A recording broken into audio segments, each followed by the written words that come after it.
Sir నా టీంలో వచ్చిన వాళ్ళకి ఎవరికి ప్రాపర్గా ట్రైనింగ్ ఇవ్వాలో అర్థం కావట్లేదు. అందరికి ఒకేలాగా ఇస్తున్నాను, బట్ రిజల్ట్ చాలా తక్కువ వస్తుంది. నేను ఎవరి మీద టైం ఎక్కువ ఫోకస్ చేయాలి, ఎవరి మీద టైం తగ్గించాలి? Hello leaders, welcome to digital direct selling. నేను మీ కోచ్ ఆర్కే.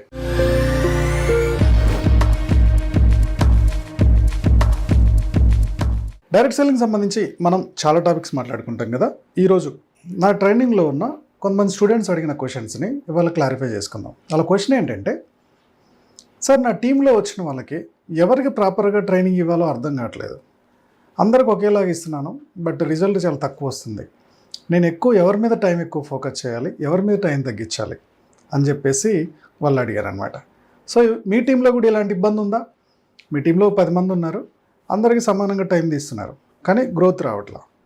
సో ఎవరి మీద ఫోకస్ చేయాలి, ఎవరి మీద ఫోకస్ చేయకూడదు అనే క్లారిటీ వచ్చిందనుకోండి, ప్రొడక్టివిటీ పెరుగుతుంది, మీ టీంలో రిక్రూట్మెంట్ పెరుగుతుంది, టీమ్ టర్న్ ఓవర్ పెరుగుతుంది. ఓకేనా? డైరెక్ట్ సెల్లింగ్ సంబంధించి చాలామంది లీడర్స్కి నేను ట్రైనింగ్ ఇస్తున్నాను. ఈ లీడర్స్ అందరికి కూడా ఏ కంపెనీలో జాయిన్ అవుతారో ఆ కంపెనీ ప్రొఫైల్, ప్రొడక్ట్ ప్లాన్, వీటి గురించి మాత్రమే ఆ కంపెనీ ట్రైనింగ్ ఇస్తుంది. కానీ ఈ బిజినెస్ కోసం మన కాంటాక్ట్ లిస్ట్ అయిపోతే డిజిటల్గా సోషల్ మీడియా నుంచి కాంటాక్ట్స్ ఎలా తెచ్చుకోవాలి, ఆ వచ్చిన లీడర్కి ట్రైనింగ్ ఎలా ఇచ్చాలి, వాళ్ళ మైండ్ సెట్ ఎలా ఉండాలి, రిక్రూట్మెంట్ టిప్స్ ఎలా నేర్పించాలి, అబ్జెక్షన్ హ్యాండ్లింగ్ ఎలా చేయాలనేది ఏ కంపెనీ కూడా నేర్పించట్లా. టీంని ఎలా నిలబెట్టుకోవాలి అనే లీడర్షిప్ టెక్నిక్స్ నేర్పించట్లే. ఇవన్నీ గమనించి నేను ఒక వీడియో కోర్స్ తోటి మీ ముందుకు వచ్చాను. Direct selling success blue print. Digital tools నుంచి అబ్జెక్షన్ హ్యాండ్లింగ్ దాకా ప్రతిదీ కూడా A to Z 60 వీడియోస్ తోటి కోర్స్ తీసుకొచ్చాను. డైరెక్ట్ సెల్లింగ్లో మీతో పాటు మీ టీం కూడా సక్సెస్ అవ్వాలనుకుంటే ఈ కోర్సు త్వరగా సబ్స్క్రిప్షన్ తీసుకోండి.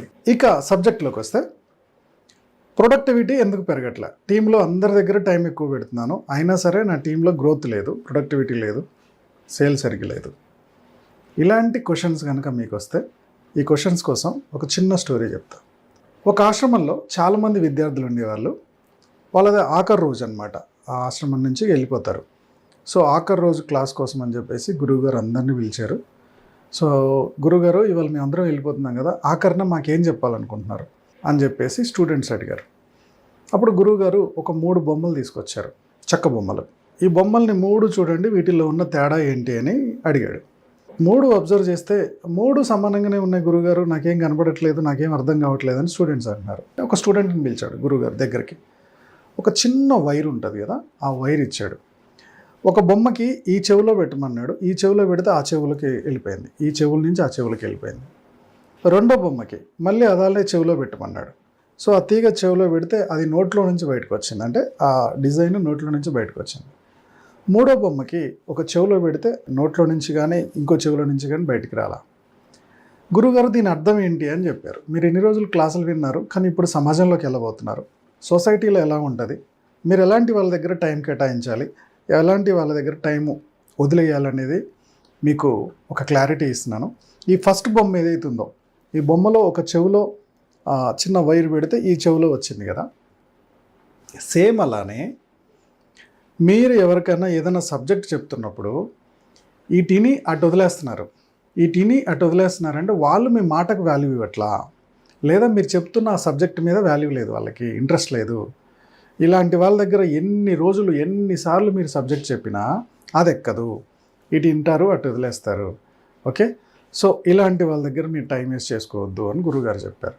ఆ రెండో బొమ్మ అర్థం ఏంటి గురువుగారు అని అడిగారు. ఇక్కడ మీరు చెవిలో ఆ వైర్ పెట్టంగానే అది నోట్లో నుంచి వస్తుంది. సో బయట జనాలు ఎలా ఉంటారంటే, మీ సీక్రెట్స్ ఏదైనా చెప్పినా, మీరు చెప్పిన పాజిటివ్ వాళ్ళకి ఎక్కదు, కానీ మీలో ఉన్న నెగిటివ్ మాత్రం ఒక 100 మందికి చెప్తారు. ఎగ్జాంపుల్కి, ఆ పర్సను పలానా ఆవిడతో మాట్లాడుతున్నాడంట, ఈ పర్సను పలానా అప్పులు అయిపోయినాయంట, బిజినెస్ లాస్ అయ్యాడంట, ఈ పర్సన్ జాబ్ పోయిందంట, ఆయనకి క్యాన్సర్ వచ్చిందంట, ఇంకోటి ఏదో వచ్చిందంట. ఇవన్నీ నెగిటివ్ చెప్పుకుంటూ వెళ్ళిపోతారు. వాళ్ళు పాజిటివ్ చెప్పడం అనేది వాళ్ళ వల్ల కాదు. ఎప్పుడు కూడా ఇలాంటి వాళ్ళ దగ్గర చాలా జాగ్రత్తగా ఉండాలి. వీళ్ళ దగ్గర ఎక్కువ టైం వేస్ట్ చేసుకోవద్దు. నువ్వేదైనా చెప్తే దానికి మసాలా కలిపి యాడ్ చేసుకుంటూ బయటికి వెళ్ళిపోద్ది, జాగ్రత్త అని చెప్పారంట. థర్డ్ బొమ్మ అర్థం ఏంటి గురుగారు అంటే, థర్డ్ బొమ్మ, నువ్వేదన్నా చెబితే శ్రద్ధగా వింటారు, ఇలాంటి వాళ్ళు చాలా శ్రద్ధగా వింటారు, శ్రద్ధగా ఇంప్లిమెంట్ చేస్తారు అని చెప్పాడంట. సార్, ఈ స్టోరీకి మన డైరెక్ట్ సెల్లింగ్కి సంబంధం ఏంటి? మీకు ఇప్పటికే అర్థమైపోయి ఉంటుంది. మీ టీంలో 3 రకాల వ్యక్తులు ఉంటారు. ఓకే, కొంతమంది ఎలా ఉంటారంటే, మీరు ప్రతిసారి ట్రైనింగ్ ఇస్తారు, లిస్ట్ ప్రిపేర్ చేయడం గురించి చెప్తారు, ఎస్టీపీ ప్లాన్ షో ఎలా చెప్పాలో చెప్తారు, మీరు ఏది చెప్పినా విన్నట్టే ఉంటాడు. కానీ ఆయన మనసు అంతా ఎక్కడెక్కడో తిరుగుతూ ఉంటుంది. మీరు ఎన్నిసార్లు చెప్పండి, నాకేందో సార్ మీరు చెప్పింది గుర్తుండట్లేదు అంటాడు. అంటే ఆ పర్సన్కి ఈ బిజినెస్ అవసరం లేదు. ఓకే, అసలు ఏందో ఇది అబ్జర్వ్ చేద్దామని వచ్చాడు. ఆయన ఇక్కడ టైం కేటాయించట్లేదు, లేదా దీని మీద సీరియస్గా లేడు. ఆ క్షణంలో మీతో పాటు జాయిన్ అయ్యేటప్పుడు ఏదో మూడ్ వచ్చింది ఆయనకు అంతే. కానీ ఆ తర్వాత ఇంత ఇంప్లిమెంట్ చేయట్లేదు, నేర్చుకోవడానికి కూడా ఇంట్రెస్ట్ చూపించట్లే, జనాలతో మాట్లాడికి ఇంట్రెస్ట్ చూపించట్లే. ఇలాంటి టైం దగ్గర మీరు గంటలు వేస్ట్ చేసుకోవద్దు. ఈ టీని అటు వదిలేస్తాడు. అలాంటి వాళ్ళ దగ్గర టైం వేస్ట్ చేసుకోవద్దు. జస్ట్ ఏదో ఫార్మాలిటీగా టచ్లో ఉండండి. ఆయనకి ఎప్పుడో ఒకసారి నిద్ర లేస్తాడో, నిద్ర లేచినప్పుడు మనం టచ్లో ఉండి ట్రైనింగ్ ఇవ్వాలి. మిగిలిన ట్రైనింగ్లన్నీ అందరితో పాటు అట్లా తీసుకొచ్చి పడేయండి. ఏమైనా డౌట్ అడిగితే చెప్పండి, లేకపోతే లేదు. ఆయన దగ్గర కూర్చొని గంటలు టైం వేస్ట్ చేసుకోవద్దు. నెక్స్ట్ పర్సన్ ఉంటాడు, మనం ఏం మాట్లాడినా సరే శ్రద్ధగా విన్నట్టు ఉంటాడు, దాన్ని ఇంప్లిమెంట్ చేయడు, కానీ మనం మాట్లాడిన దాంట్లో నెగిటివ్లు ఎత్తుకుతాడు. ఎగ్జాంపుల్కి మన క్రాస్ లైన్ ఎక్కువ బిజినెస్ చేశాడంట, మన టీంలో మన అప్లైన్ చేయట్లేదు. మన క్రాస్ లైన్స్ బాగా చేస్తున్నారు, డౌన్ లైన్స్లో వచ్చిన వాళ్ళకి కొత్తగా ఎక్కువగా ఇంపార్టెన్స్ ఇస్తున్నాడు. మన డౌన్ లైన్లో ఒక లేడీ వచ్చింది, మనందరిని వదిలేసి ఆ లేడీ దగ్గర ఎక్కువ టైం పెడుతున్నాడు. ఓకేనా, ఆమెతో ఎక్కువ మాట్లాడుతున్నాడు. నాకు తెలిసి మన అప్లైన్ కోణం మన కొత్తగా వచ్చిన డౌన్ లైన్ మధ్యలో ఇద్దరు ఏదో నడుస్తుంది. మన అప్లైన్ వాళ్ళ వైఫ్ ఇంకొకరు బైక్ మీద వచ్చింది. ఓకే, వాళ్ళిద్దరికి అప్లైన్ భార్యాభర్తలు ఇద్దరికి చాలా గొడవలు అవుతూ ఉంటాయంట. మన టీంలో కొత్తగా వచ్చిన పర్సన్ చాలా అప్పుల్లో ఉన్నాడంట. అమ్మో, ఇంత అప్పులా? ఓకే, సో వాళ్ళ పిల్లోడు బాగా చదువుతాడు, వీళ్ళ పిల్లోడు బాగా చదవడు. నీకు చెప్పిన సబ్జెక్ట్ వదిలేసి నెగిటివ్ ఎక్కువ పబ్లిసిటీ చేస్తూ ఉంటారు. వాళ్ళు బాగున్నారు, వీళ్ళు బాగున్నారు, మన టీం బాగాలేదు. అరే, మన టీం బాగుండడానికి మీ అప్లైన్ ఏదో చేస్తున్నాడు, నువ్వేం చేసావు మరి? సరే, మన టీం అప్లైన్ టీం వదిలే, నీ టీం బాగుపడడానికి నువ్వేం చేసావు? ఇవన్నీ ఏమీ చేయడు. పొద్దున్న దాకా కంప్లైంట్సే రేజ్ చేస్తూ ఉంటాడు. వీళ్ళందరూ ఎలా ఉంటారు తెలుసా? ఇప్పుడు నీ కంపెనీ ఒక 20-30 సంవత్సరాల నుంచి ఉన్నా సరే, ఈ కంపెనీకి సలహాలు ఇస్తాడు. సార్, ఈ ప్లాను ఇలా కాకుండా 2000 బిజినెస్ 3000 బిజినెస్ కాకుండా 1000 రూపాయలు ఉంటే బాగుంటుంది. ప్రొడక్ట్ రేట్ ఎక్కువ ఉంది సార్, ఇది తగ్గితే బిజినెస్ అద్భుతంగా చేయొచ్చు. జనరేషన్ స్ట్రక్చర్ ఉంది కదా, లేదు ఇది మనకి 2 legs 3 legs అయితే సూపర్ రిజల్ట్ వస్తుంది. ఇలాంటి సలహాలన్నీ ఇస్తూ ఉంటాడు. మీ సలహాలన్నీ ఇనుకుండా పోతే కంపెనీ ఎప్పుడో మూతపడేది. వాళ్ళకి తెలుసు ఏది కరెక్టో ఏది రాంగో. అందుకే ఇన్ని సంవత్సరాలు నెట్టుకురాగలిగారు. కొత్తగా వచ్చిన ప్రతిసారి నువ్వు సలహాలు ఇచ్చుకుంటూ పోతే, నువ్వు పనిచేయడం మానేసి నీ కంఫర్ట్గా కంపెనీ రూల్స్ ఏం మార్చుకుంటే నీకు సక్సెస్ అవుతుందని నువ్వు ఆలోచిస్తున్నావు అంటే నీ కంఫర్ట్ జోన్ నుంచి బయటికి రావు. At the same time negative publicity చేస్తూ ఉంటాడు. ఇలాంటి వ్యక్తి దగ్గర టైం వేస్ట్ చేసుకోవద్దు. అందరితో పాటు ట్రైనింగ్ ఇవ్వండి, ఒక వర్క్ ఇవ్వండి, అది ఇంప్లిమెంట్ చేస్తున్నాడా, డౌట్స్తో మీ దగ్గరకు వస్తున్నాడా, ప్లాన్ చేయొచ్చు. లాస్ట్ పర్సన్, మనం ఏం చెప్పినా శ్రద్ధగా వింటాడు, విన్నది పర్ఫెక్ట్గా ఇంప్లిమెంట్ చేస్తూ ఉంటాడు. నువ్వు ఇవాళ 10 కాల్స్ మాట్లాడు అంటే 10 కాల్స్ మాట్లాడతాడు. నువ్వు ఇవాళ 5 ప్లాన్ షోలు చూపించాలంటే 5 ప్లాన్ షోలు ఆ వీక్ చూపించాలంటే చూపిస్తాడు. పలానా డేట్లో మీటింగ్ ఉంది అంటే ఆ మీటింగ్ లాగిన్ అవుతాడు. ఒకవేళ కుదరకపోతే సార్ నేను బిజీగా ఉన్నా కుదరట్లేదు అంటాడు.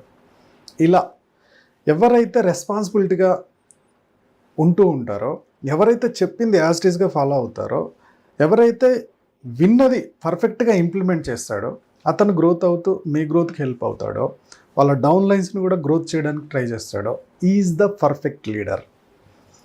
అలాంటి లీడర్ దగ్గర టైం కేటాయించండి. ఓకే, అప్పుడు రిజల్ట్ రావడానికి స్కోప్ ఎక్కువగా ఉంటుంది.